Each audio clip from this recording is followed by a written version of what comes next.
Under the harsh glow of a corner store's buzzing light, a single father stands with his daughter's small hand tucked in his palm. Across from him, a leather-clad biker faces disgrace. Nobody expects what happens next. A few crumpled bills, a brave voice, and by dawn, everything changes. Before we start today's story, tell us, where in the world are you watching from? Also, please subscribe to the channel. It will help us reach our first 1,000 subscribers and bring you more inspiring stories every day. The store smells of stale coffee and cheap detergent. Jack Nolan, a single father of 37, waits in line with his daughter, Lily, clutching a carton of milk. His boots are worn, the soles uneven, his shirt damp from the cold rain outside. At his side, Lily's eyes wander nervously. A man. In front of them, a biker with tangled hair. A heavy leather vest stitched with a flaming skull argues with the cashier. His card has been declined 3 times. His basket is simple: bread, cereal, a carton of eggs, and baby formula. The crowd shifts uneasily, whispering, "He's trying to steal," someone mutters. The biker's jaw clenches as the security guard steps closer. Lily squeezes Jack's hand tighter. Jack sees the shame radiating from the man's hunched shoulders, and suddenly, he recognizes that look. He's worn it himself back when rumors ended his career, when neighbors turned away, when he held Lily's hand through every hungry night. Jack breathes deep, steps forward, and reaches into his pocket. Jack pulls out damp bills, barely enough for his own groceries. His hand trembles as he lays them on the counter, one by one, soft as a prayer. The room falls silent, every whisper stilled. "Use mine," Jack says, voice steady but low. The biker's head jerks toward him, disbelief flashing in his bloodshot eyes. He tries to push the money back, but Jack closes a calloused hand over his wrist. Not rough, just enough to say there's no argument to be had. "You don't even know me," the biker mutters. Jack doesn't flinch. "Someone should have done the same for me."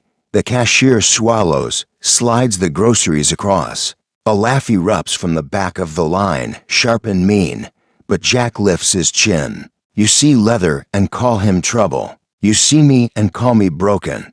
Look around. How many do you push down just to feel taller?" Even security freezes. Lily stares up at her dad, pride wide in her eyes. Outside, an engine idles in the rain. When the automatic doors sigh open, the biker steps into the rain clutching a plastic bag. He lingers in the glow of the streetlight, staring back at Jack, who now balances milk and Lily's tiny backpack. "Why'd you do that?" the biker asks. His voice is raw, almost childlike. Jack shrugs, rain dripping from his hair. "Because someone should have done it for me." For a moment, the biker can't speak. He grips the bag until the plastic cuts into his knuckles. Then he mutters his name, Reese Malloy. To most, he's just Ghost, a Hell's Angel fallen from grace. After a stint in prison. Jack nods but doesn't ask for more. He's not the type to demand stories from broken men. He turns, Lily tugging him toward home. But a teenager across the lot lifts his phone, capturing shaky footage of the barefoot kindness, the biker's shame, and Jack's steady words. By dawn, the clip will have traveled farther than either man could imagine. Jack and Lily's house sits at the edge of town, a sagging 2-story, with peeling paint and a roof patched in plastic tarps. The fire last winter had left its mark, black scars across the siding. Inside, the walls whisper their struggle.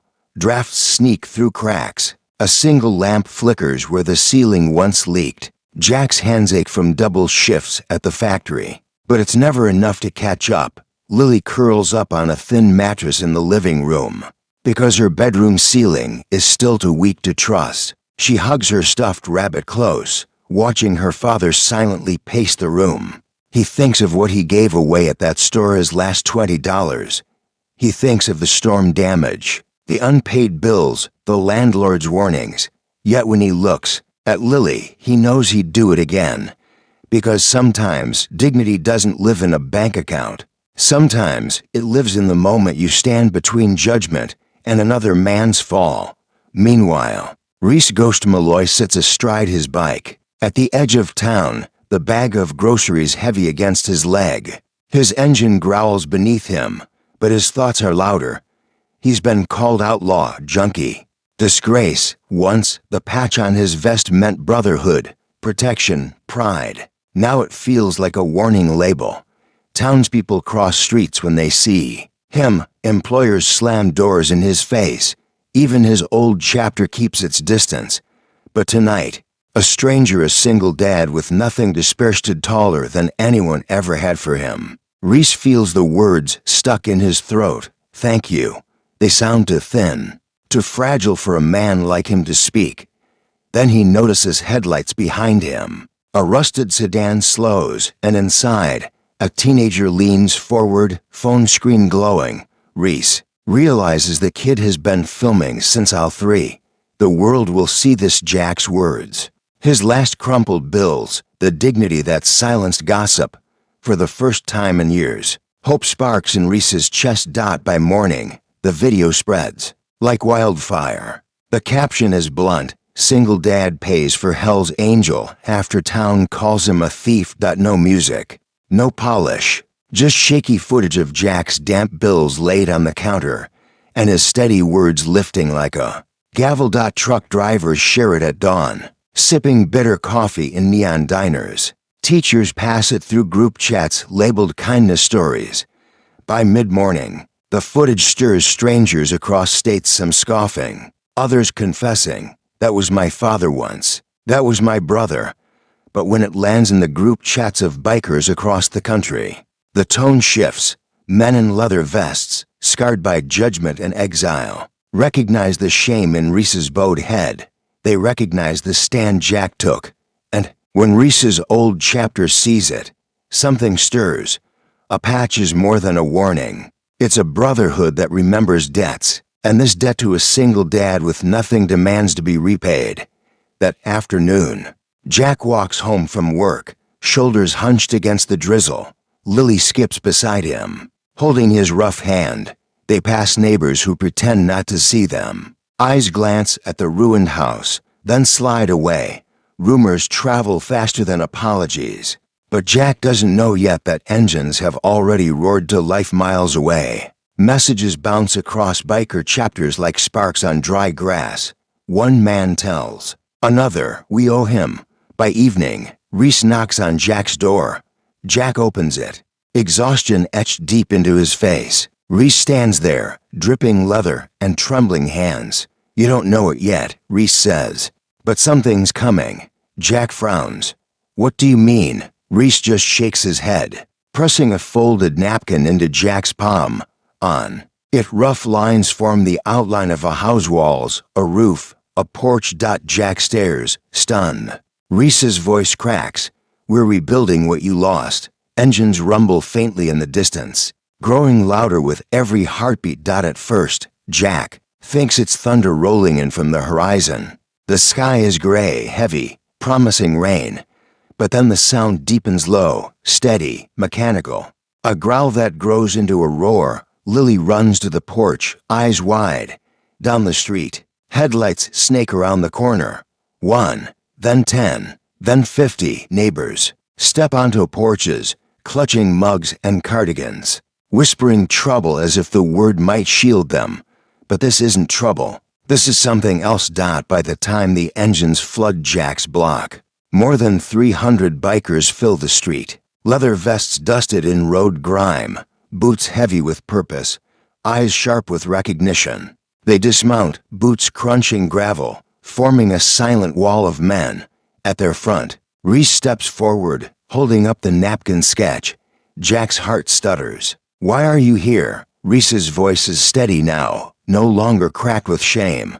"Because, brother, your stand was bigger than you know. And we don't let that go unpaid." The first hammer falls before Jack can even process what's happening. A biker with arms like tree trunks hefts a plank onto his shoulder and slams it against the house's broken siding. Another unrolls, tarps, snapping them into place with the rhythm of men who know hard work by heart. Jack stands frozen, Lily tugging at his hand. "Daddy, they're fixing it." Neighbors gather, stunned. Some whisper about gangs, about outlaws reclaiming a brother. But as nails crack and drills whine, their doubts fade under the sheer force of unity. Reese crouches beside Jack, grease smudged on his cheek. "We're not here to take, man. We're here to give back what you gave me." Jack shakes his head, overwhelmed. "You don't owe me this." Reese grins, voice sharp with conviction. "That's where you're wrong. The world owes you more than this house. But we'll start here." Jack feels the napkin sketch crumpled in his palm, now coming alive board by board. The street thrums like a festival, though no one dares call. At that, kids press against curbs, eyes wide at the thunder of engines and leather-clad men climbing ladders. Women peer from behind screen doors, muttering prayers they never thought they'd speak for bikers. Lily watches a tattooed giant hammer beams into place with precision. She runs to fetch nails from a bucket, her small hands carrying them like treasure. The man takes them gently, nodding. "Thanks, sweetheart." For Jack, the sound is surreal. He's spent months drowning in silence, just creaks of a failing house. And his daughter's whispers in the night. Now, every slam of wood, every hum of saws feels like a heartbeat restarting in walls. He thought we're dead. Still, doubt gnaws. Jack remembers neighbors who turned their backs when his wife left. When rumors painted him reckless, trust had rotted from him long ago. Could this really be different? He grips the tool belt tossed at his feet. His hands itch to help, but fear holds him still. Randy notices. He doesn't drag Jack forward or shout his name over the drills. Instead, he walks quietly to where Jack stands frozen at the edge of the lot. He presses a heavy hand on Jack's back, steady as stone. "You good, brother?" Randy asks. Jack swallows. His voice cracks. "Don't call me that. Not if you're just gonna leave tomorrow and forget I exist." The hammering slows, men pausing, as if the weight of Jack's words echoes louder than their tools. Memories crash over him, neighbors who once called him friend, then nailed his name to rumors. A wife who packed her bags without looking back. A landlord who threatened eviction like it was a kindness. Randy doesn't flinch. His palm stays pressed against Jack's shoulders. "I call you brother because you are. Ain't about what you give back. Ain't about what you owe. It's about the stand you took when no one else would." We don't ride off from that. For the first time, Jack believes him. The work continues, louder now, fueled by something deeper than muscle. Walls rise where rot once sagged. Windows are set back into frames long abandoned to drafts. The porch takes shape, wide enough for Lily's laughter to echo against fresh timber. But then, across the street, a knot of townsfolk gathers. At their front stands the grocery store manager, the same man who nearly called the cops last night. His face is pale, his hands twisting nervously round a baseball cap. He clears his throat. "I was wrong," he says, voice breaking. "Didn't see you, didn't see him, only saw what made it easy to look away." Jack stares, words tangled in his throat. The apology isn't smooth, isn't polished, but it's real. Then an old neighbor steps forward, tears trembling on her lashes. She presses a Tupperware into Jack's hands. "Years I watched you sleep in cold. Should have asked if you were hungry. I'm sorry." Jack clutches the food like it's gold. For once, silence feels like forgiveness. By sundown, the house begins to resemble itself again, not broken, not abandoned, but alive. Fresh timber glows under the setting sun. Nails hammered flush into beams that stand straight and proud. Jack finally picks up a hammer. His palms blister instantly, but he doesn't care. With every swing, he feels old chains falling away. Lily cheers as he nails the last board onto her bedroom wall, her laughter sweeter than any music. The bikers cheer to rough voices, coarse laughter, but filled with warmth. Engines idle like purring giants, waiting for the next task. Neighbors linger, some still suspicious, others softened. Kids sneak closer, peering wide-eyed at vests stitched with skulls and flames, and through it all, Jack feels something shifting inside him. For years, he's carried shame like a second skin. Tonight, the weight lifts, nail by nail, board by board. When he finally sets the hammer down, he realizes he isn't trembling from fear anymore. He's trembling from hope. Inside, the biker's handiwork transforms shadows into shelter. Bare floors wait for rugs, but they're clean, solid, safe. A chipped coffee pot hums on a counter someone built from scratch. But what nearly buckles? Jack's knees is tucked against the back wall. A workbench, fresh sanded. Tools gleam in neat rows: hammers, wrenches, screwdrivers, each one shining like soldiers who've returned to stand guard. Above them hangs a wooden sign, letters burned. In by hand, Nolan repairs open again. Jack grips the bench, throat tight. For a moment, he sees flashes of the life he lost, the shop where neighbors once gathered. The afternoons when Lily's giggles echoed between aisles stacked with paint and nails. He sees the dignity stripped from him by whispers and ruin. And now, he sees it given back, one plank at a time. Behind him, Randy claps his shoulder. Voice rough but steady. "We didn't just build walls, we built back your name. Don't forget that." Jack nods, tears hot in his eyes. The street outside glows with the soft rumble of engines cooling. Some bikers lean against fences. Others laugh around a bucket of nails. But when Randy reaches into his vest, the crowd grows quiet. He pulls out a cracked leather vest. Black but clean. Across its back, stitched in white thread, are two words: Brotherhood Keeper. Underneath, one word more powerful than any rumor. Family. Randy tosses it to Jack. This ain't about a gang or a patch. This is about who showed up when the world turned its back. Jack runs his rough palm across the leather. The word family catches under his fingers like an ember refusing to die. He looks at Randy, at the men who nod silently behind him. No Hell's Angel patch, no outlaw's mark. Just a promise, for the first time. Jack isn't just a man surviving. He's a man belonging.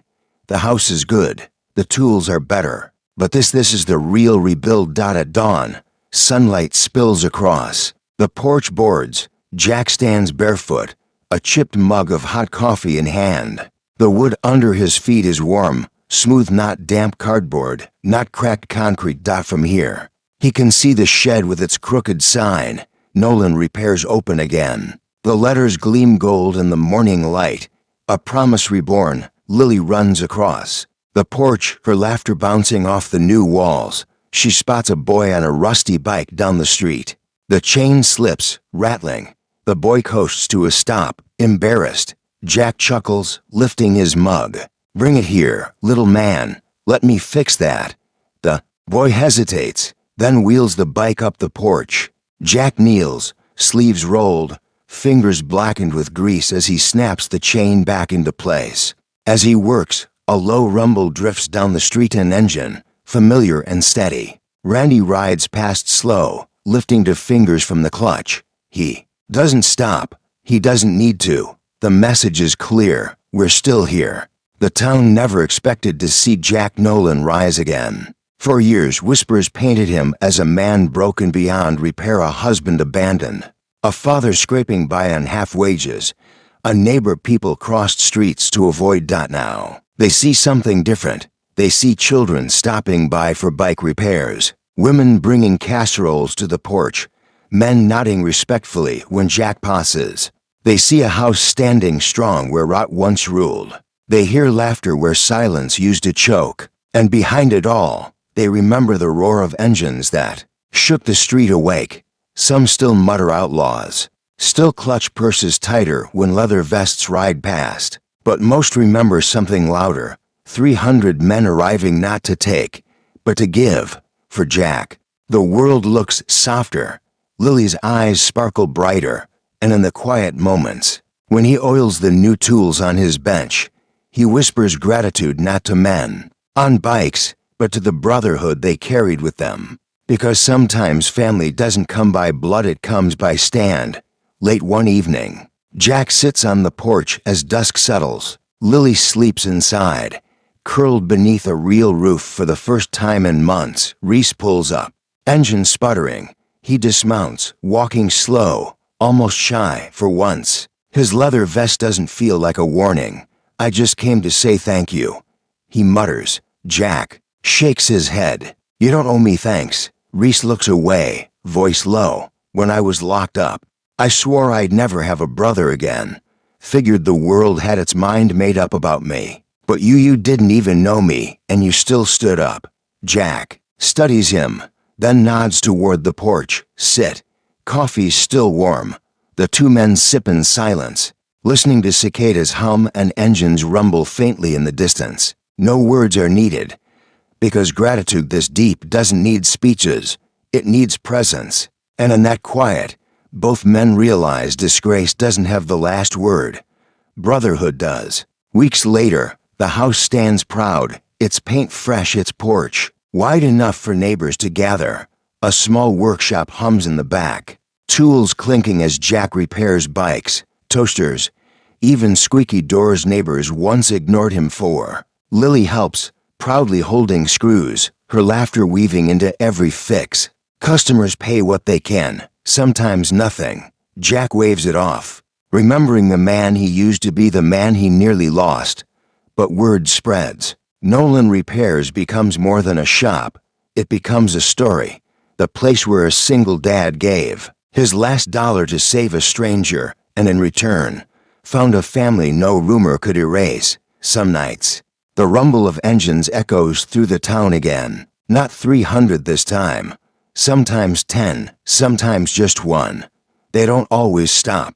But Jack knows they're watching, reminding him that the brotherhood doesn't ride away from men like him. His roof may be small, but his family has grown. Immeasurable. On a crisp autumn morning, Jack stands at the edge of his porch. The sunrise paints the rebuilt house in gold. Lily pedals past on her little bike, laughter spilling into the cool air. Jack sips coffee, eyes on the horizon. He knows life won't suddenly be easy. Bills will come. Work will ache. People may still whisper. But he also knows this. Disgrace is not the end. Sometimes disgrace is just soil where second chances grow. He runs a palm across the vest folded on his chair, the word family stitched into its back, and he smiles, because when the world tried to throw him away, when neighbors turned silent, when hope crumbled with his walls, brotherhood came roaring back on 300 engines to say, "Not this man, not today."